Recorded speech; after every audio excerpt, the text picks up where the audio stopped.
નમસ્કાર વિદ્યાર્થી મિત્રો, આજે આપણે ધોરણ 8ના ગુજરાતી વિષયના એકમ 14 સારા અક્ષરનો અભ્યાસ કરીશું. સારા અક્ષર પાઠના લેખિકા પિંકીબહેન પંડ્યા છે. એમનો જન્મ 28/5/1969ના રોજ થયો હતો. પિંકીબહેન પંડ્યાનો જન્મ અમદાવાદમાં થયો છે. તેઓ અમદાવાદની કોલેજમાં અધ્યાપિકા છે. ગુજરાતી ધ્વનિ વ્યવસ્થા, ગુજરાતી કોષ રચના અને ગુજરાતીના સહાયક ક્રિયાપદો વિશે એમણે સંશોધનો કર્યા છે, જેને ગુજરાત સાહિત્ય પરિષદ તથા ગુજરાત સાહિત્ય અકાદમી તરફથી પુરસ્કાર આપવામાં આવ્યા છે. પાઠની વાત કરીએ તો અભ્યાસની સાથે વ્યવહારુ જીવનમાં સારા અક્ષરનું કેટલું બધું મહત્ત્વ છે તે આ પાઠમાં સંવાદ દ્વારા દર્શાવ્યું છે. ચારજોને બદલે મારજો વંચાય ત્યારે કેવી ગરબડ થાય ને અર્થનો અનર્થ થાય તે તરફ ધ્યાન ખેંચવામાં આવ્યું છે. સાથે સાથે સારા અક્ષર શક્ય છેની ચર્ચા પણ સંવાદ દ્વારા કરવામાં આવી છે. પાઠની સમજૂતી આ મુજબ છે. હાર્દિક કહે, મેહુલ, તું તો લેસન કરવા બેસી ગયો, ચલને રમવા, બધા જ તારી રાહ જુએ છે. હાર્દિક મેહુલને કહે છે કે તું તો લેસન કરવા માટે, ગૃહકાર્ય કરવા માટે બેસી ગયો, ચાલને રમવા, બધા તારી જ રાહ જુએ છે, તારી જ વાટ જુએ છે. મેહુલ કહે, આ લેસન પૂરું થઈ જાય એટલે શાંતિ ને. મેહુલ કહે છે કે આ ગૃહકાર્ય પૂરું થઈ જાય પછી શાંતિ. હાર્દિક કહે, અરે વાહ, તારી નોટના પાના કેવા મસ્ત છે, લીસા લીસા. હવે મને ખબર પડી કે સાહેબ કાયમ તારી નોટ જ ક્લાસમાં કેમ બતાવતા હશે. હાર્દિક મેહુલને કહે છે કે અરે વાહ, તારી નોટના પાના કેવા મસ્ત છે, સરસ છે, લીસા લીસા છે.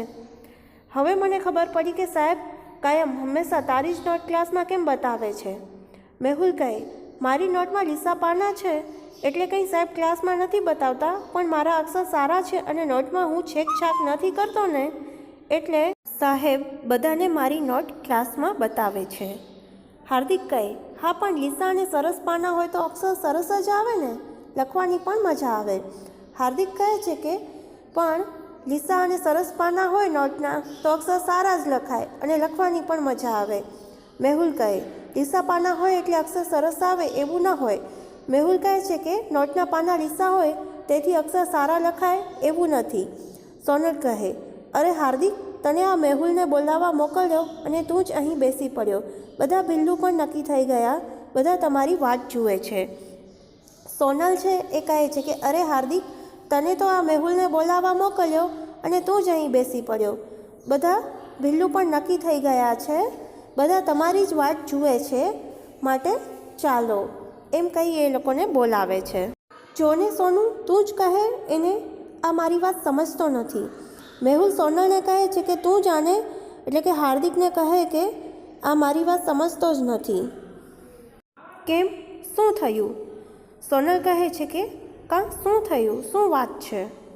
મેહુલ કહે, એ મને કહે છે કે મારી નોટમાં પાના લીસા છે એટલે મારા અક્ષર સરસ આવે છે, એવું તે કંઈ હોતું હશે? મેહુલ કહે છે કે હાર્દિક મને કહે છે કે મારી નોટમાં પાના લીસા છે એટલે મારા અક્ષર સરસ થાય છે, એવું થોડી ને હોય. સોનલ કહે, ના યાર, એવું તો ના હોય, જોને મારા પપ્પા મારા માટે મોંઘી મોંઘી નોટ ક્યાં લાવે છે. સોનલ કહે છે કે ના, એવું તો ન હોય, કેમ કે મારા પપ્પા પણ મારા માટે મોંઘી મોંઘી નોટો લાવતા નથી. હાર્દિક કહે, મારા પપ્પાને તો કહું છું તોય નથી લાવતા.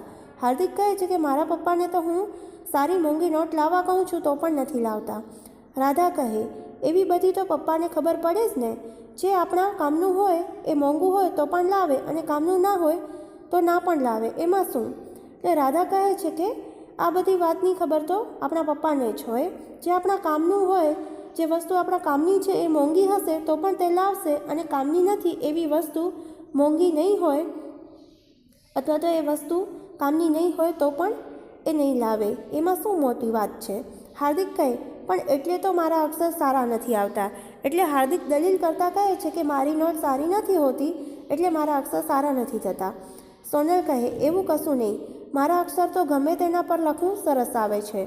સોનલ કહે છે કે એવું નથી હોતું, મારા અક્ષર તો ગમે તેના પર લખવું એટલે ગમે તેવી નોટ હોય, સસ્તી હોય કે મોંઘી, પણ મારા અક્ષર સારા જ થાય છે. રાધા કહે, એ તો તું અણીવાળી પેન્સિલથી લખે છે એના લીધે. એટલે રાધા પોતાની વાત રજૂ કરતાં કહે છે કે એ તો તું અણીવાળી પેન્સિલથી લખે છે એના લીધે તારા અક્ષર ગમે તે નોટમાં સરસ લખાય છે. અશરફ કહે, એમાં જ તો તું આખો દિવસ પેન્સિલ છોલ કરતી હોય છે. અશરફ કહે છે કે એટલે જ તું આખો દિવસ પેન્સિલ છોલ્યા કરતી હોય છે. હાર્દિક કહે, ને 2 દિવસમાં એક પેન્સિલ પૂરી કરે છે. હાર્દિક કહે છે કે ને સોનલ, તું 2 દિવસમાં જ એક પેન્સિલ પૂરી કરી નાખે છે. સોનલ કહે, એ તો અણી તૂટી જાય તો છોલવી જ પડે ને, અને પેન્સિલ જ બટકણી હોય તો હું શું કરું? એટલે સોનલ પોતાની વાત રજૂ કરતાં કહે છે કે એ તો અણી તૂટી જાય એટલે છોલવી પડે, અને પેન્સિલ જ બટકણી હોય, બરડ હોય, તૂટી જાય તેવી હોય તો હું શું કરું? અહીં આપણે પાઠની સમજૂતીમાં વિરામ લઈશું. બાકી રહેતા પાઠના ભાગની સમજૂતી આપણે આપણા હવે પછીના વિડીયોમાં મેળવીશું. આભાર.